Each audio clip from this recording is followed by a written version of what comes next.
12 পাইকের গড় ইতিহাসের নীরব পাহারাদার।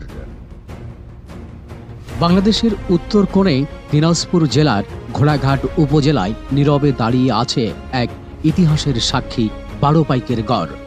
নামটি যেন আদি আর মধ্যযুগীয় ইতিহাসের মিশেলে গড়া এক প্রতীক, একটি দুর্গ, একটি গৌরবময় অতীতের দর্পণ। ঘোড়াঘাট রানীগঞ্জ সড়কের পাশে মরা করতোয়া নদীর তীরে বিস্তৃত এই গড়। স্থানীয়ভাবে এটি পরিচিতি 12 পাইকের গড় নামে।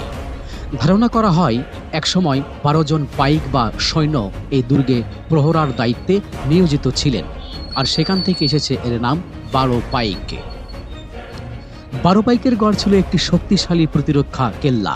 প্রায় ৭৬ একর জমি জুড়ে বিস্তৃত এই দুর্গে ছিল বিশাল পরীক্ষা, ইট নির্মিত প্রাচীর, প্রহরী টাওয়ার, জলধার।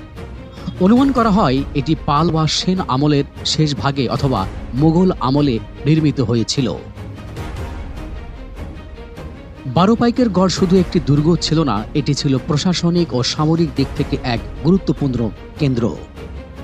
এখানে পাওয়া গিয়েছে প্রাচীন ইট, মৃৎ পাত্র, বিভিন্ন প্রত্নবস্তু, যা ইতিহাসের গর্ভে লুকিয়ে থাকা কাহিনী বলে দেয়।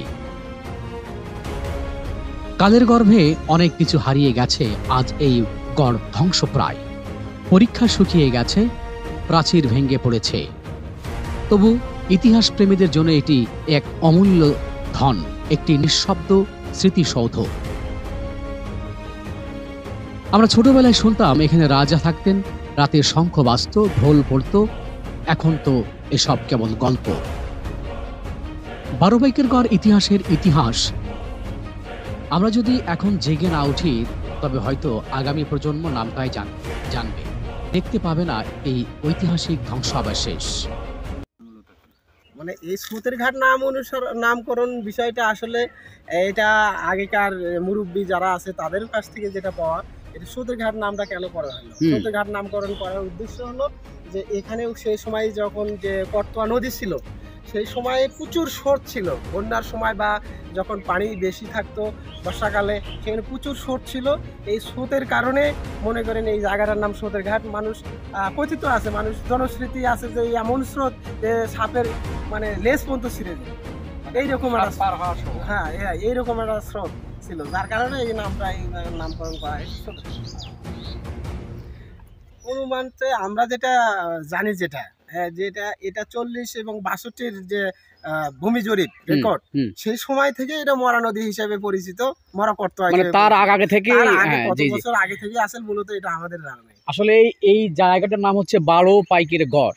12 পাইকের গড় নামকরণ করা হয় এখানে 12 জন মানে বিখ্যাত পাইকের অবস্থান করত। সেই সূত্র ধরেই জায়গার নাম সম্ভবত 12 পাইকের গড় হয়েছে, এবং এটা একটি ঐতিহাসিক স্থান। সেই দৃষ্টিকোণ থেকে আমরা এখানকার এক স্থানীয় ভাই, যিনি সাংবাদিকতা করেন এবং ইতিহাস সম্বন্ধে তার অনেকগুলো ধারণা ছিল, আমরা জানলাম। ভিডিওটা কেমন হলো একটু জানাবেন কমেন্ট করে। ধন্যবাদ সবাইকে।